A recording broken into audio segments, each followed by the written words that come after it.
Greetings, I am Shawn Redman, aka the cheesily named Darth Shawn, and I've obviously fallen behind on comics, so here I am to catch up a little bit. So let's get it going with Vader Down Part 2 and Part 3. The second part of this Vader Down crossover event came to us in Darth Vader issue number 13. And while it is this Vader Down event, a lot of this part of it focuses actually on Luke Skywalker. And I actually kind of appreciated that. We see early Vader. The rebels are trying to surround Vader and coming against him. Like the last issue, Vader is absolutely destroying them. There's a scene where he's surrounded by all the rebels, and they're telling him to put his weapon down, and then he basically pulls the grenades pins in their pockets and basically annihilates the whole group.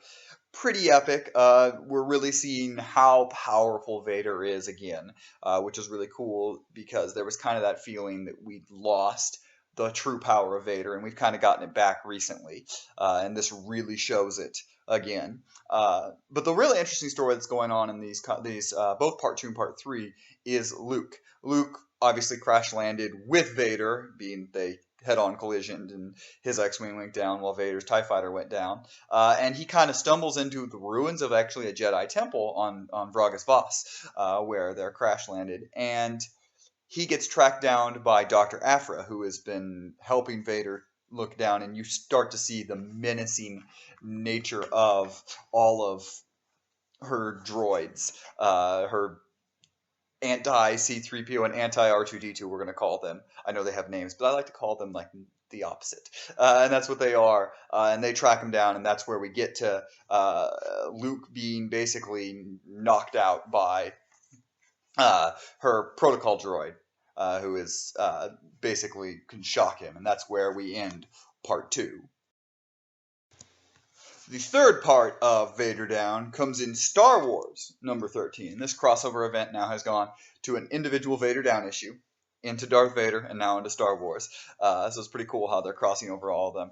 This one really does continue to focus on the Luke Skywalker aspect of it. We have a little bit of Han Solo coming to save him, but as he's captured, he's still by Dr. Aphra, and then R2-D2 is chased off by Aphra's absolutely psychotic, heavily armed astromech droid, and then we get Han Solo and Chewie coming to rescue the passed out Luke at this point.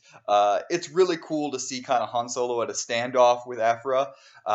We see kind of the smuggler side of Han that we grew accustomed to in the original trilogy, and it really comes out in this issue, and it's really cool to see kind of him using his wits, thinking through things, and still kind of getting a corner, but also seeing how much he cares about Luke and as a friendship that is there. And that's really cool to see his willingness to put himself out there for Luke again.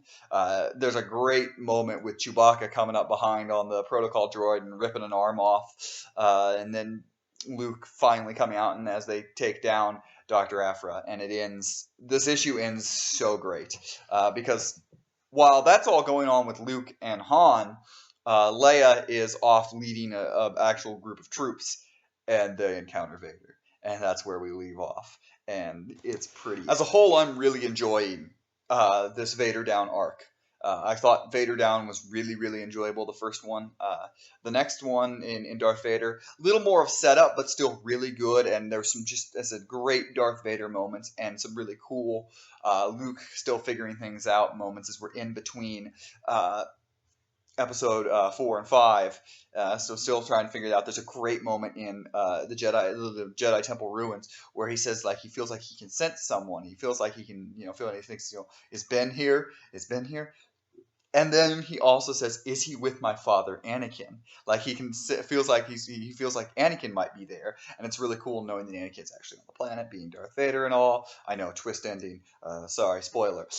The huge aspect though of these is still Vader being surrounded, and even though it only kind of is bookmarks, he's there in the beginning of part 2 and then the end of part 3, it's still kind of the story setting up of Vader being trying to be taken down by basically rebel base. They're throwing wave after wave of people at him, and he's still taking them down. I think my favorite part of these comics so far, especially these 2 and 3, have been how much they actually kind of feel like they could have been a movie.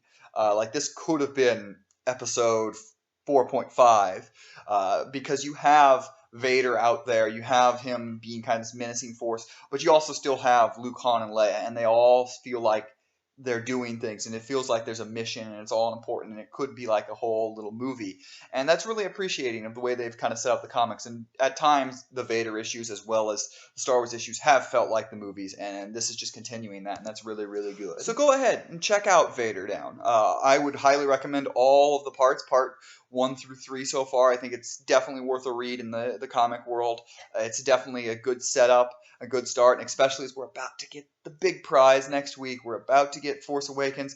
It's a great time to just go out and just grab as much Star Wars stuff as you can and absorb as much as you want and really enjoy it. And I think there's a good element of getting some of Darth Vader's character down into this, and that's really cool. So I say check it out. What do you guys think? Have you been enjoying Vader Down so far? Are you unsure of starting it and maybe still thinking about it and have hesitancy? Let me know in the comments below. As always, like this video, subscribe to the channel. And I am Shawn Redman, aka the cheesily named Darth Shawn, and may the Force be with you. Always.